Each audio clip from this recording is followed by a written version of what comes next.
The old man sat alone in the corner of a small-town diner, his hands trembling as he tried to keep his coffee cup from spilling. His gray, cloudy eyes wandered around the room, lost in confusion. His jacket, decorated with faded military patches, spoke of a past full of honor and sacrifice, but no one noticed. Customers glanced his way and turned back to their meals. To them, he was just another old man, someone whose best days were long gone. He whispered to himself, words no one cared to understand. The waitress, Maya, stood behind the counter watching him. She was a young black woman with kind eyes and a heart that always leaned toward compassion. She'd seen him come in every morning for the past week, sitting at the same spot, ordering the same coffee, and staring out the same window. Everyone ignored him, but she couldn't. When he began fumbling through his pockets, his hands shaking harder now, Maya knew what was happening.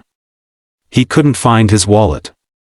The other waiters pretended not to see him, busying themselves with other tables. Maya walked over, her voice soft and warm. "It's okay, sir. The coffee's on the house today." He looked up, startled. His lips trembled as if trying to form words that refused to come. "Do I know you?" "No, sir," she said with a gentle smile. "But maybe now you do." He blinked slowly, his expression caught between confusion and comfort. "My wife used to make coffee like this," he said quietly.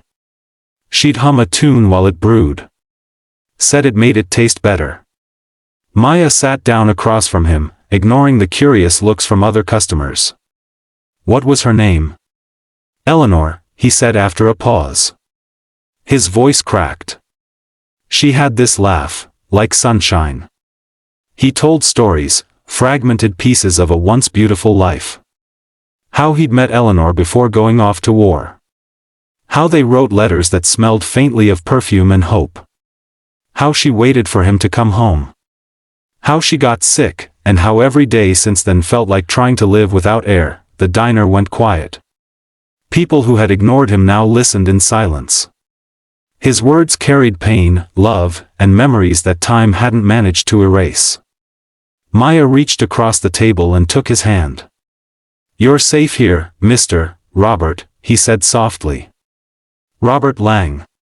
That night, long after closing, Maya sat on her bed and typed his name into her phone. What she found made her heart race. Robert Lang, billionaire businessman, founder of Lang Industries, one of the most successful companies in the country. He had vanished from public life years ago after his wife's death. Everyone thought he had moved abroad or died in private. The next morning, he was back in his usual seat. Maya brought him breakfast and smiled. "Good morning, Mr. Lang." "You remembered my name," he said, smiling faintly. "Of course. How could I forget?" Day after day, she sat with him. She listened to his fading memories, helping him recall his past bit by bit. Some days he was sharp, some days he forgot her name, but she stayed patient. Sometimes he'd ask, "Have we met before?" and she'd always reply, "Every day." Then one morning, he didn't come. The chair in the corner sat empty, the window light falling across it like a memory. Maya waited through her shift, glancing at the door every few minutes, but he never appeared. Days passed. A week. She tried the old phone number he had given her, but no one answered. Then, a black car pulled up outside the diner one morning. Two men in suits entered, followed by a younger man who looked serious and nervous. "Are you Maya?" he asked. She nodded. He handed her an envelope. Inside was a letter, written in shaky handwriting she instantly recognized. "Dear Maya, thank you for seeing me when no one else did. You reminded me that kindness still exists, even when memories fade. I wanted you to know who I am, not because of what I have, but because of what you gave me, dignity. I've left something for you. Keep doing what you do. The world needs more hearts like yours. Robert Lang." Tears blurred the words.